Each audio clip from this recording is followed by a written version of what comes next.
تو اس صورت کے اندر کیا ہو، اس صورت کے اندر یہ ہو کہ دیت والا جو رول ہے وہ گو کہ یہ تمام چیزیں دیت والا رول موجود ہے، ایگزسٹ کرتا ہے، وہ دے دی جاتی ہے، مگر دیت والا معاملہ تو دو فریقین کے مابین ہوا، قاتل و مقتول کے مابین ہوا، مگر ریاست کی بھی تو ذمہ داری ہے نا۔ ریاست نے جن قوانین کے اوپر جو قوانین بنائے ہوئے ہیں ان کے اوپر عمل درآمد کس کی ذمہ داری ہے؟ اگر ان قوانین کے اوپر عمل درآمد نہیں ہوتا ہے، یعنی کہ سپیڈ لیمٹس کا آپ کے پاکستان کے اندر کوئی قانون ہی نہیں ہے، موٹر وے کے علاوہ آپ نے کہاں دیکھا ہے کہ یہاں پر سپیڈ کا خیال رکھیں، یا اگر آپ اوور سپیڈ کرتے ہیں تو آپ کو چلان ہوگا، آپ کو کہیں بھی دیکھنے کو نہیں ملتا ہے۔ یہی وجہ ہے کہ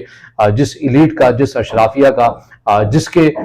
پاس ویگو ڈالے ہیں، لینڈ کروزر ہے، پراڈو ہے، وہ ایک عام اور غریب لوگوں کو تو وہ بہرحال وہ انسان سمجھتے ہی نہیں ہیں، وہ کچھ اور ہی مخلوق سمجھتے ہیں، بد سے بدتر مخلوق سمجھتے ہیں۔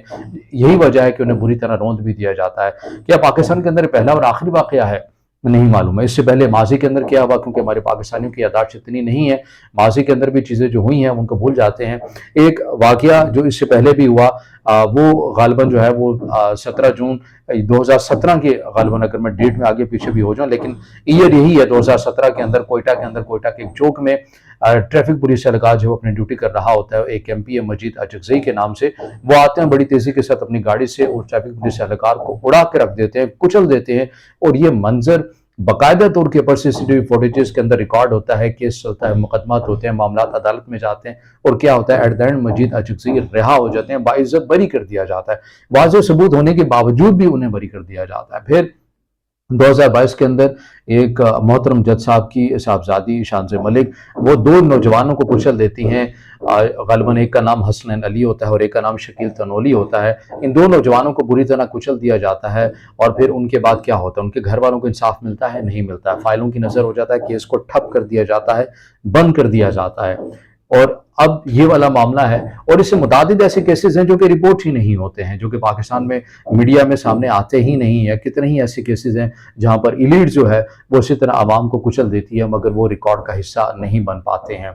اب یہ موجودہ کیس ہے نتاشا اقبال کا، جو کہ بڑے باپ بزنس مین کی بیٹی ہے،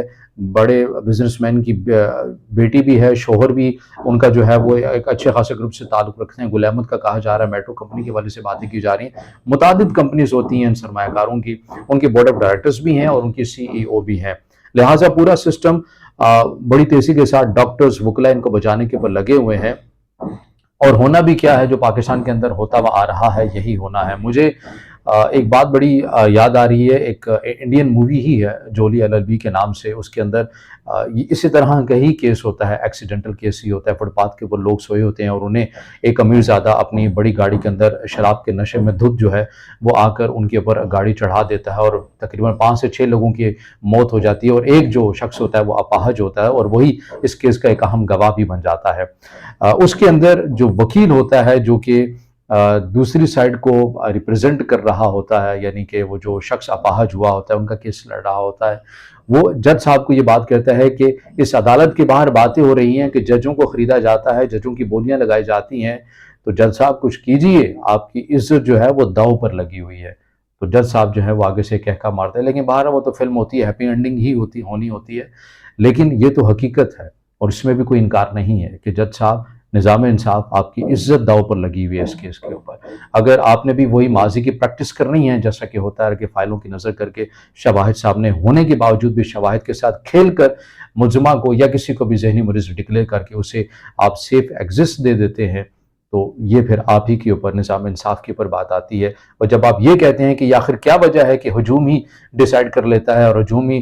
خود کی عدالت لگا کر خود ہی لوگوں کو قتل کر دیتا ہے، اور اس کی کیا وجہ ہے؟ یہ بنیادی وجہ ہے کہ لوگوں کا نظام عدل کے اوپر، نظام انصاف کے اوپر اعتماد نہیں ہے۔ باتیں بہت ساری کی جا رہی ہیں کہ نتاشا شراب کے نشے کے اندر دھت تھی، لیکن ظاہر ہم اس پلیٹ فارم کے اندر وثوق سے ہی بات کر سکتے ہیں، ہمارے سامنے کوئی ایسے شواہد، ایسے کوئی ریکارڈ سامنے ہے نہیں ہے میڈیکلی طور کے اوپر جس میں یہ کہا جا سکے وہ شراب کے نشے میں دھت تھی۔ البتہ آپ یہ ضرور کہہ سکتے ہیں سماجی برتری کا ایک نشہ تھا، دولت کا نشہ تھا، یا خماری تھی، ایک بڑی گاڑی، مہنگی گاڑی کا سرور تھا، اس کا نشہ تھا، اور اس نشے کی حالت میں آمنہ اور اس کے باپ کو کچل دیا گیا ہے، اور ساری کی ساری نظریں نظام انصاف کے اوپر ہیں۔ میڈیکلز، ڈاکٹرز، وکلا تو بڑی حد تک بچانے کے لیے میدان میں موجود ہیں، مگر دیکھنا یہ ہے کہ ہمارا نظام انصاف، ہماری ریاست، ہماری صوبائی حکومت اس کیس میں کیسے ریپرزینٹ کرتی ہے اور کیسے اس کیس کو ڈیل کرتی ہے۔